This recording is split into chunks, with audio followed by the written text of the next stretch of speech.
guest has an incredible and moving story, and it's never been told before. He was the sole witness to one of the most tragic events in recent memory. The heartbreaking story of Steve Irwin goes far beyond his shocking death, because his death gave room to a lot of revelation about him. As the world mourned, many were surprised to learn about his abandoned home, his loving wife, his 2 children, and the surprising fortune he left behind. Join us as we reveal this recent discovery about your favorite crocodile hunter, Steve Irwin's abandoned house. Steve Irwin, the famous crocodile hunter, lived in a place full of animals and nature. He grew up in Birwa, Queensland, at a park that later became the Australia Zoo. This park wasn't just a place to visit animals, it was a real home for him. Steve lived there with his parents and learned how to take care of snakes, crocodiles, and other wild animals since he was a little boy. That place was very special to him. It's where his love for animals grew and where he later raised his own family. In order to get an official personal house, Steve bought another house with his wife Terry in 2004. This house was very big and beautiful. It had 4 bedrooms and was right by the water on Minyama Island. It cost a lot of money, like over $3 million. What made it really cool was that there was a small river right in front of it, where Steve parked his boat called the Croc 1. He used that boat for his animal adventures. After he passed, the boat was still there, but people noticed it started to look old and rusty. After Steve passed away in 2006, that house on Minyama Island wasn't used much. Sometimes people from the zoo stayed there, but most of the time, it was empty. It was like the house was waiting for Steve to come back, but he never did. Later, Steve's family wanted to do something special to remember him. So they built a new place near the zoo called the Crocodile Hunter Lodge. This place was made using wood from things Steve had built himself, like old viewing decks at the zoo. The lodge lets people stay close to nature and feel like Steve is still there, teaching everyone about animals and how to love them. These places, his childhood home at the zoo, the quiet house by the water, and the new lodge are all part of Steve's story. Even though he's gone, they still show how much he cared for animals and remind everyone to protect the wild world he loved so much. But apart from animals, there are other things he loves, which is his wife and children. Keep watching as we explore more about them. Steve's personal time with his family. Back in 1991, something truly special happened. Steve Irwin met a young woman named Terry Raines, who had traveled all the way from Eugene, Oregon in the United States. Terry was someone who deeply cared about nature and animals, and she had come to Australia to visit places that help injured wildlife. That visit brought her to the zoo where Steve worked, and that's where their story began. As soon as they saw each other, both of them felt something strong. They said it was like falling in love right away. Terry was amazed by Steve. To her, he felt like a hero from an adventure movie. Someone brave, full of life, and deeply in love with nature. She had never met anyone quite like him. Just 4 months after they met, Steve asked her to marry him. Not long after, on June 4, 1992, they tied the knot in Terry's hometown of Eugene. Their love grew stronger with time, and they built a beautiful life together. They were blessed with 2 children. Their daughter, Bindi Sue Irwin, was born on July 24, 1998. Their son, Robert Clarence Irwin, came into the world on December 1, 2010. Steve chose Bindi's name by blending the names of 2 animals he loved very much. Bindi came from a saltwater crocodile, and Sui came from a Staffordshire Bull Terrier. For Robert, his name carried a lot of meaning too. It honored both Steve's dad, Bob, and Terry's dad, Clarence. Steve once said that his daughter Bindi gave his life a true purpose. She meant everything to him. Terry also said something very touching. She shared that nothing could ever take Steve away from the animals he loved except the people he loved even more. Steve and Terry were clearly very happy together, but they made a unique choice. They didn't wear wedding rings,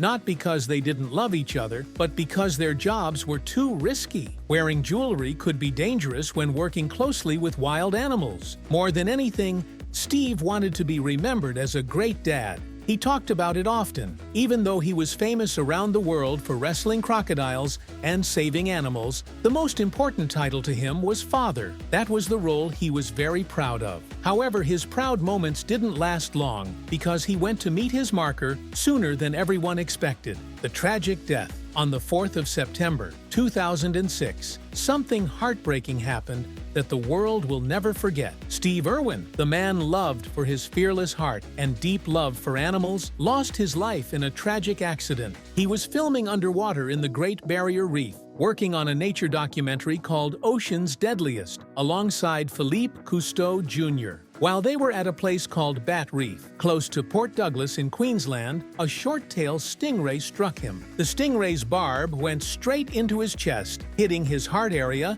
and causing serious damage that his body couldn't recover from. That moment turned into one of the rarest and most shocking things ever caught on camera. It's believed to be the only time someone has passed away from a stingray in such a way while being filmed. When the news spread, people everywhere were in disbelief. It didn't matter if they were fans, news reporters, leaders, or animal lovers. Everyone felt the pain of losing someone so special. Steve had touched lives all over the world, and his sudden passing left a heavy sadness behind. 5 days later, on the 9th of September, Steve's family held a quiet and private funeral. That same day, he was laid to rest at the Australia Zoo, a place that was more than just work for him, it was his home and heart. Later, on the 30th of September, a public memorial was held at the Crocodile inside the zoo. The stadium could seat over 5,000 people, but even that wasn't enough. Millions more watched the service from their homes, with over 300 million people tuning in from around the globe. It was a powerful goodbye to a man who gave his life to nature and taught the world how to care for it. The net worth Steve left behind. Steve Irwin, the beloved crocodile hunter, was not just a wildlife expert and TV personality. He was also a savvy businessman who invested wisely in real estate. At the time of his untimely death, his estate was estimated to be worth around $10 million. However, some reports suggest that he and his wife, Terry Irwin, had accumulated real estate holdings valued at approximately 20 million Australian dollars before his passing. A significant portion of their wealth was tied to the Australia Zoo, which Steve took over in 1991. Under his leadership, the zoo expanded and became a major tourist attraction in Queensland. The couple also invested in surrounding properties, including the Crocodile Hunter Lodge, a luxury accommodation offering guests an immersive wildlife experience. Their home, where Steve lived before his death, was situated on the zoo's grounds. This location allowed him to be close to the animals he loved and to oversee the operations of the zoo. The property was designed to blend seamlessly with the natural surroundings, reflecting Steve's deep connection to wildlife. After Steve's passing, Terry Irwin continued to manage the zoo and its associated properties. In 2022, she transformed some of their real estate holdings into the Crocodile Hunter Lodge, fulfilling a vision Steve had for providing guests with a unique wildlife experience. While the exact details of Steve Irwin's estate and real estate holdings are not publicly disclosed, it's clear that his investments played a crucial role in preserving his legacy and supporting the ongoing conservation efforts at Australia Zoo. Speaking of legacy, stay tuned as we unveil how people will remember Steve. The lasting legacy. Steve Irwin gave his voice to a character named Trev, a big elephant seal in the animated movie Happy Feet. Sadly, he passed away 2 months before the film was finished, so when it came out in November 2006, it was dedicated to him with love and respect. There was also a second scene where Steve voiced an albatross and played a version of himself. That scene wasn't complete at first, but it was later fixed and included in the DVD version, giving fans one more special moment to remember him by. In 2007, a heartfelt tribute was made just for Steve, a special episode of The Crocodile Hunter called Crikey. What an adventure! An intimate look at the life of Steve Irwin. This tribute was filled with old video clips from his past shows, giving everyone a deeper look into his exciting and passionate life. That same year, his daughter Bindi created her own special documentary to honor her dad. It was called My Daddy, the Crocodile Hunter, and it showed just how much he meant to her. In her show, Bindi the Jungle Girl, Steve appeared in several episodes too, thanks to old video footage. Even years later, his spirit lived on. In 2018, a new show called Crikey! It's the Irwins began. This show brought Steve back to life again through past recordings, reminding the world of his energy, his love for animals, and the joy he brought to so many hearts. His voice, his smile, and his wild adventures continued to inspire even after he was gone. Every year on November 15th, people around the world come together to celebrate Steve Irwin Day, a special day set aside to remember Steve's life and the amazing legacy he left behind. This particular date wasn't chosen at random. It actually falls on the birthday of one of Steve's all-time favorite animals, a tortoise from the Galapagos Islands, which made it even more meaningful. On this day, there's a beautiful blend of celebration and purpose. Supporters raise funds for wildlife warriors, the conservation group Steve and his family created to keep his mission alive. Meanwhile, staff at Australia Zoo wear khaki uniforms, the same iconic outfit Steve always wore, to honor him in the most heartfelt way. Steve's connection to wildlife wasn't just about passion, it also led to discoveries. Back in 1997, during a fishing trip with his dad off the coast of Queensland, Steve came across a type of turtle no one had seen before. A respected reptile expert, John Cann, later named the turtle Irwin's turtle to celebrate Steve's contribution. And that wasn't the only creature that carried his name. In 2009, scientists discovered a brand new land snail that breathes air, and they named it Crikey Steve Irwini, a sweet and funny nod to Steve's favorite catchphrase. Steve's dedication didn't go unnoticed. In 2001, he received the Centenary Medal from the Australian government to recognize how much he'd done for nature and for helping boost tourism in the country. A few years later, in 2004, he was named Tourism Export of the Year. That same year, he was also nominated for Australian of the Year, but the honor went to cricket legend Steve Waugh.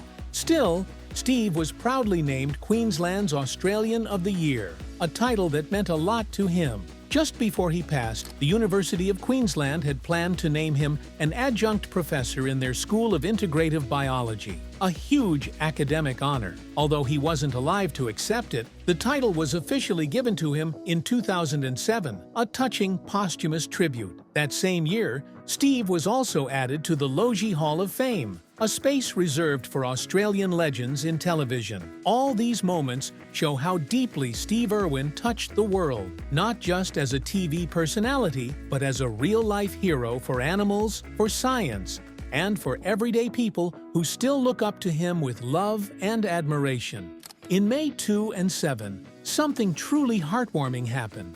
The Rwandan government shared that they would name a newborn gorilla in memory of Steve Irwin. This gesture was their way of honoring the incredible love and care he showed for wild animals all over the world. That same year, far across the globe in India, the state of Kerala decided to rename the Crocodile Rehabilitation and Research Center inside Nayar Wildlife Sanctuary after Steve. It was meant to be a tribute to his deep connection with reptiles. However, some unexpected issues followed. Steve's wife, Terry, was surprised by the move and expressed her concern because it had been done without asking her. By 2009, she formally requested the Kerala government to stop using Steve's name and pictures. Respecting her wishes, the officials agreed and removed the dedication later that year. After Steve passed away, many people from around the world spoke out to honor the legacy he left behind. Mark Townend from RSPCA Queensland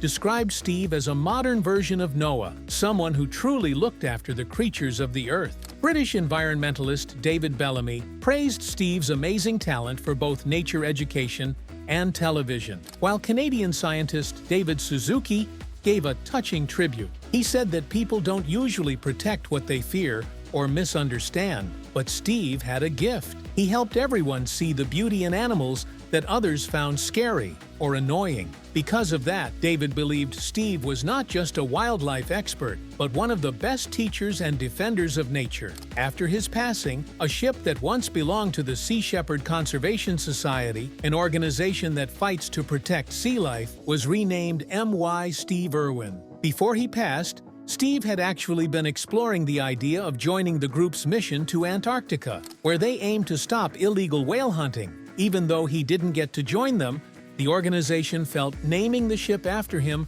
would be a powerful way to remember his passion. Terry gave her full support and said that if Steve were still alive, he would have proudly stood with them on that journey. Steve's contributions didn't stop being recognized after his death. In 2009, he was honored by being added to the Queensland Business Leaders Hall of Fame. They celebrated him not only for his work with animals, but also for how he helped promote Queensland around the world through his business and outreach. Later in 2015, he was once again honored when he received the Queensland Greats Award, one of the state's highest recognitions. And after 2 years, another beautiful moment arrived. It was announced that Steve would get a star on the Hollywood Walk of Fame. This was a big deal, not just because it's a rare honor, but because it showed how much he touched lives far beyond his home country. That star was officially revealed on April 26, 2018. Then, in February of the next year, which would have been Steve's 57th birthday, Google released a special doodle to celebrate him. It wasn't just a drawing, it was a whole slideshow showing highlights of his incredible journey. It felt like the whole world paused for a moment to remember the man who made us all fall in love with nature. From wild jungles to computer screens, Steve Irwin's light never really faded, even years after he left. His message of love for animals, wild places, and education still warms hearts everywhere. Years after Steve Irwin passed away, his presence has remained deeply rooted in Australian culture, both for locals and visitors from around the world. His image, famous catchphrase, and unique way of connecting with animals have all become iconic symbols of Australia. The Queensland government has proudly used his likeness to promote tourism, showcasing Australia's zoo as one of the state's top attractions. In fact, Steve's son, Robert, took on the role of a spokesperson for Queensland's tourism efforts in 2020, continuing his father's legacy of inspiring others to connect with nature. In 2022, following the passing of Queen Elizabeth II, a few Australians started a conversation about who should appear on the country's currency next. They suggested that Steve Irwin, rather than King Charles III, should be honored on the bills. 2 people even went so far as to start separate petitions to gather support for this idea. When the media asked Prime Minister Anthony Albanese about the suggestion, he chose not to take a stance right away, saying it wasn't the right time to decide such matters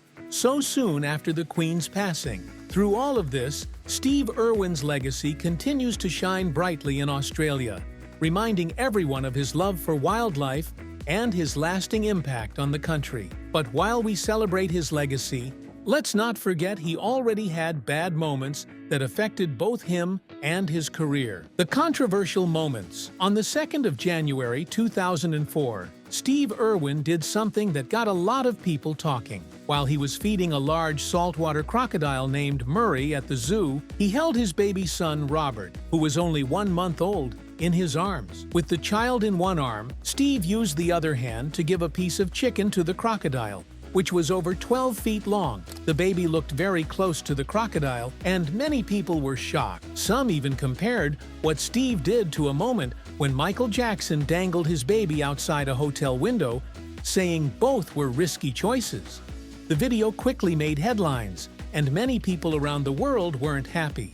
Some viewers of his show, child safety advocates, and animal rights supporters strongly criticized Steve, saying what he did wasn't safe for the baby and looked like poor parenting. They felt he had made a mistake that could have put his child in harm's way. Steve later spoke about it during an interview on American television. He said, "Sorry to anyone who felt uncomfortable about what they saw." Both Steve and his wife, Terry, explained that everything was under control the whole time. Steve had grown up handling crocodiles and knew exactly how they behave. Because of his deep experience, they both believed their baby was never actually in danger. To calm everyone's fears, Steve showed a different angle of the video, which clearly revealed that he and Robert were standing much farther away from the crocodile than the first video had shown. Terry also said their son was as safe as any child, learning to swim with a parent watching closely. No legal actions were taken against Steve. However, one reporter said Steve promised the authorities he wouldn't do something like that again. Even though no one was hurt, the event caused the Queensland government to take action. New rules were made to keep kids and untrained people out of crocodile enclosures, making sure safety came first from that point on. In June 2014, Steve Irwin faced complaints that he might have bothered some animals while filming an episode of The Crocodile Hunter called Icebreaker in Antarctica. People said he may have gotten too close to whales, seals, and penguins during filming. But after looking into it, the authorities decided not to press any charges, and the issue was dropped. A year earlier, in 2003, Steve had also gotten attention for something else. He was paid $175,000 of public money to appear in a TV ad, and this raised a few eyebrows. Some people started to question whether he had political connections, but Steve made it clear that he was all about protecting nature and didn't get involved in politics. Still, when he called Australia's Prime Minister at the time the greatest leader in the world, many in the media didn't like it and criticized him for saying that. Later, when asked about serious environmental problems in Australia, like too much land being eaten away, salty soil, and damage caused by too many farm animals, Steve gave a surprising answer. He said that cows had lived on Australian land for so long that the environment had already adjusted to them. Away from the controversies, let's take a step back to the foundations of Steve's life. Maybe we might see the reasons behind his actions. Setting the stage of his life, Steve and Robert Irwin's parents, Lynn and Bob Irwin, had roots in both English and Irish ancestry, with a touch of Swedish heritage from his mother's side. Steve's great-great-grandfather, Joseph Irwin, had traveled all the way from Dublin and settled in Tasmania in the 1870s. Steve grew up with two sisters, Joy and Mandy. When Steve was just a child, the family moved to Queensland in 1970, where Steve attended Landsborough State School and Caloundra State High School. From a young age, Steve was influenced by his parents' love for wildlife. His father, Bob, was a wildlife expert with a special interest in reptiles, while his mother, Lynn, worked as a wildlife rehabilitator. Together, they created the Queensland Reptile and Fauna Park, a small place where Steve spent his childhood surrounded by crocodiles and other creatures. Steve didn't just grow up among the animals, he became deeply involved with caring for them. He helped feed them every day and took part in maintaining the park. When he turned 6, he was given a 12-foot-long scrub python as a birthday gift, and that sparked his lifelong passion for wildlife. By the age of 9, Steve was already handling crocodiles, thanks to his father's careful teaching about reptiles. At just 9 years old, he even wrestled his first crocodile under his father's supervision, a moment that marked the beginning of his legendary relationship with these powerful animals. Steve didn't stop there. He became a volunteer with Queensland's East Coast Crocodile Management Program, where he helped capture and relocate over 100 crocodiles. Some of these crocodiles were placed in the family park, further expanding the wildlife sanctuary. In 1991, Steve took charge of managing the park, and by 1998, he renamed it to Australia Zoo, transforming it into the beloved place it is today. When Steve Irwin and his wife Terry got married, they didn't go on an ordinary honeymoon like most couples. Instead of relaxing, they went into the wild together to catch crocodiles. And this wasn't just an adventurous trip, it ended up becoming something much bigger. Their friend John Stainton recorded every moment of it, and those clips eventually became the very first episode of what would turn into a global hit, The Crocodile Hunter. The show first aired in Australia in 1996, and within just a year, It had made its way into homes all over North America. But the magic didn't stop there. People all around the world couldn't get enough of Steve's wild charm. Even legendary naturalist Sir David Attenborough noticed Steve's rare gift. He believed Steve had a natural way of making people fall in love with the animal world. According to Attenborough, Steve made nature feel thrilling, alive and fun, especially for younger generations who had never looked at wildlife that way before.